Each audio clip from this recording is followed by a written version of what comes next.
ಚಪಾತಿ ದೋಸೆ ಜೊತೆ ನಮ್ಗೆ ಚಟ್ನಿ ಪಲ್ಯಗಳೆಲ್ಲ ತಿಂದು ತಿಂದು ಬೋರ್ ಆಗಿರುತ್ತೆ. ಆಲೂಗಡ್ಡೆ ಮತ್ತೆ ಬಟಾಣಿಯನ್ನ ಬಳಸಿ ಈ ರೀತಿ ಸಾಗು ಮಾಡಿ ನೋಡಿ ತುಂಬಾನೇ ಟೇಸ್ಟಿ ಆಗಿರುತ್ತೆ ಹಾಗೂ ಸೂಪರ್ ಕಾಂಬಿನೇಷನ್ ಅಂತಾನೆ ಹೇಳ್ಬೋದು. ತುಂಬಾನೇ ಸಿಂಪಲ್ ಆಗಿ ಕೆಲವೇ ಇಂಗ್ರೀಡಿಯೆಂಟ್ಸ್ ಗಳನ್ನ ಬಳಸಿ ಮನೆಯಲ್ಲಿ ಹೋಟೆಲ್ ಸ್ಟೈಲ್ ಸಾಗು ಹೇಗ್ ಮಾಡೋದು ಅಂತ ನೋಡೋಣ. ಇದು ಬೇಗನೆ ಆಗೋಗುತ್ತೆ. ಸುಮಾರು ಒಂದು 5-6 ನಿಮಿಷದಲ್ಲೇ ಇದು ರೆಡಿ ಆಗುವಂತಹ ರೆಸಿಪಿ ಅಂತಾನೆ ಹೇಳ್ಬೋದು. Welcome back to Vanidev's kitchen YouTube channel. ನೀವು ಹೋಟೆಲ್ ಅಲ್ಲಿ ತಿನ್ನುವಂತಹ ಆಲೂ ಸಾಗು ಅದರ ಪರ್ಫೆಕ್ಟ್ ಟೆಕ್ಸ್ಚರ್ ಹಾಗೂ ರುಚಿ ಬರಬೇಕು ಅಂತಂದ್ರೆ ಈ ವಿಡಿಯೋನ ಕೊನೆವರೆಗೂ ನೋಡಿ.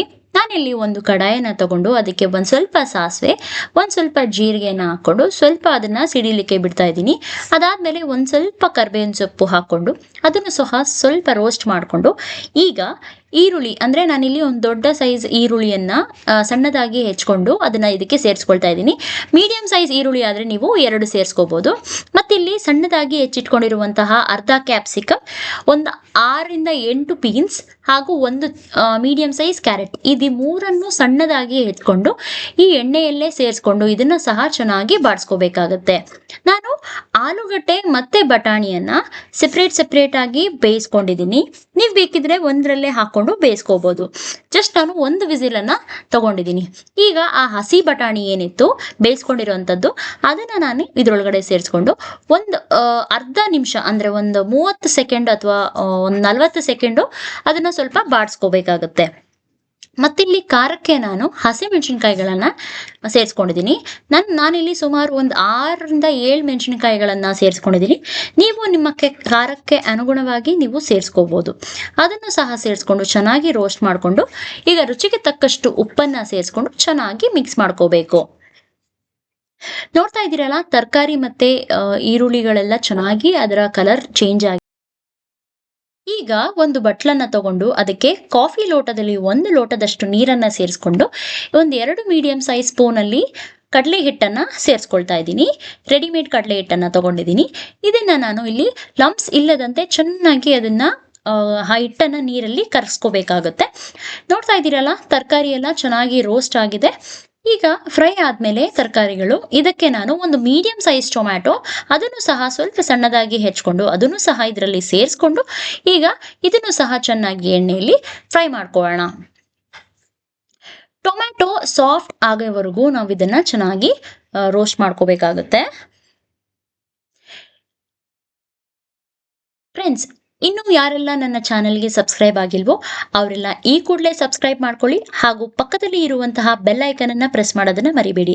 ಆಗ ಅಷ್ಟೇ ನಾನು ಮಾಡುವ ಎಲ್ಲಾ ವಿಡಿಯೋಗಳ ನೋಟಿಫಿಕೇಶನ್ಸ್ ನಿಮಗೆ ಲಭ್ಯವಾಗುತ್ತೆ. ಹಾಗೂ ನನ್ನ ಚಾನೆಲ್ ಅನ್ನ ಲೈಕ್, ಶೇರ್ ಹಾಗೂ ಕಮೆಂಟ್ ಮಾಡೋದನ್ನ ಮರಿಬೇಡಿ. ಈಗ ಈ ಟೊಮ್ಯಾಟೊ ಹಾಕಿ ಸಾಫ್ಟ್ ಆದ್ಮೇಲೆ ನಾನಿಲ್ಲಿ ಒಂದು ಅರ್ಧ ಮುಷ್ಟಿಯಷ್ಟು ಸಣ್ಣದಾಗಿ ಹೆಚ್ಕೊಂಡಿರುವಂತಹ ಕೊತ್ತಂಬರಿ ಸೊಪ್ಪು ಹಾಗೂ ಅರ್ಧ ಸ್ಪೂನ್ ಅಷ್ಟು ಅರಿಶಿಣ ಪುಡಿಯನ್ನ ಸೇರಿಸ್ಕೊಳ್ತಾ ಇದ್ದೀನಿ. ಇದನ್ನೆಲ್ಲ ಸೇರಿಸ್ಕೊಂಡು ಒಮ್ಮೆ ನೀಟಾಗಿ ಮಿಕ್ಸ್ ಮಾಡಿಕೊಂಡು ಫ್ರೈ ಮಾಡ್ಕೊಂಡ್ರೆ ಆಯ್ತು.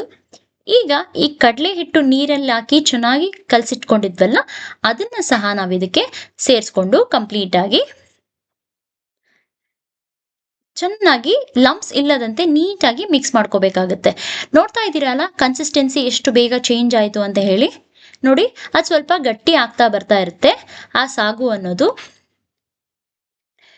ಫ್ಲೇಮ್ನ ಆದಷ್ಟು ಲೋ ಅಲ್ಲೇ ಇಟ್ಕೊಂಡು ನಾವು ಈ ನೀರನ್ನ ಕಡಲೆ ಹಿಟ್ಟು ನೀರನ್ನ ಸೇರಿಸ್ಕೋಬೇಕು. ಯಾಕಂದ್ರೆ ಇದು ಕಡಲೆ ಹಿಟ್ಟು ನೀರು ಹಾಕಿದ ತಕ್ಷಣ ನಾವು ಹಡಿ ಸಿಯೋದಕ್ಕೆ ಸ್ಟಾರ್ಟ್ ಆಗುತ್ತೆ ಕಡಾಯಲ್ಲಿ. ಹಾಗಾಗಿ ಸ್ವಲ್ಪ ಲೋ ಫ್ಲೇಮ್ ಅಲ್ಲೇ ಇಟ್ಕೊಂಡು ಸೇರಿಸ್ಕೋಬೇಕು. ಈಗ ಇದು ಸ್ವಲ್ಪ ಚೆನ್ನಾಗಿ ಹಸಿ ವಾಸನೆ ಹೋಗೋವರೆಗೂ ಹುರ್ಕೊಂಡು ಅದಾದ್ಮೇಲೆ ಒಂದು ಅರ್ಧ ಸ್ಪೂನ್ ಅಷ್ಟು ಧನಿಯಾ ಪುಡಿಯನ್ನ ಸೇರಿಸ್ಕೊಳ್ತಾ ಇದ್ದೀನಿ. ಹಾಗೂ ನೋಡಿ, ಆಲೂಗಡ್ಡೆ ಎಲ್ಲ ಬೇಯಿಸ್ಕೊಂಡು ಅದ್ರ ಸಿಪ್ಪೆಯನ್ನೆಲ್ಲ ತೆಗೆದಿಟ್ಟು ನಾನಿಲ್ಲಿ ಸಪ್ರೇಟ್ ಆಗಿ ಎತ್ತಿಟ್ಕೊಂಡಿದ್ದೀನಿ. ಅದನ್ನೇ ನಾನಿಲ್ಲಿ ಆಲೂಗಡ್ಡೆಯನ್ನ ಸ್ವಲ್ಪ ಸ್ಮ್ಯಾಶ್ ಮಾಡಿ ಕೈಯಲ್ಲಿ ಸೇರಿಸ್ಕೊಳ್ತಾ ಇದ್ದೀನಿ. ನೀವು ಬೇಕಿದ್ರೆ ಸ್ಮ್ಯಾಶರ್ ಇಂದನೂ ಸಹ ಸ್ಮ್ಯಾಶ್ ಮಾಡ್ಕೋಬಹುದು. ಈಗ ನೋಡ್ತಾ ಇದ್ದೀರಲ್ಲ, ಆಲೂಗಡ್ಡೆ ಹಾಕಿದ್ಮೇಲೆ ಸ್ವಲ್ಪ ಗಟ್ಟಿ ಆಗ್ತಾ ಇರುತ್ತೆ. ಅದನ್ನ ಚೆನ್ನಾಗಿ ಒಮ್ಮೆ ಮಿಕ್ಸ್ ಮಾಡ್ಕೋಬೇಕು. ಮಸಾಲೆ ಎಲ್ಲ ನೀಟಾಗಿ ಆಲೂಗಡ್ಡೆಯಲ್ಲಿ ಹಿಡಿಬೇಕು. ಅಲ್ಲಿಯವರೆಗೂ ಅದನ್ನ ಚೆನ್ನಾಗಿ ಮಿಕ್ಸ್ ಮಾಡ್ಕೊಳ್ಬೇಕು. ನೋಡಿ, ಇಲ್ಲಿ ನಾನು ಒಂದು 3/4 ಲೋಟದಷ್ಟು ನೀರನ್ನ ಇದಕ್ಕೆ ಸೇರಿಸ್ಕೊಳ್ತಾ ಇದ್ದೀನಿ. ಯಾಕಂದ್ರೆ ನಮ್ಗೆ ಸಾಗು ಕನ್ಸಿಸ್ಟೆನ್ಸಿ ಸ್ವಲ್ಪ ಲಿಕ್ವಿಡ್ ಆಗಿರ್ಬೇಕು. ತುಂಬಾ ಗಟ್ಟಿ ಆದ್ರೆ ತಿನ್ಲಿಕ್ಕೆ ಚೆನ್ನಾಗಿರಲ್ಲ.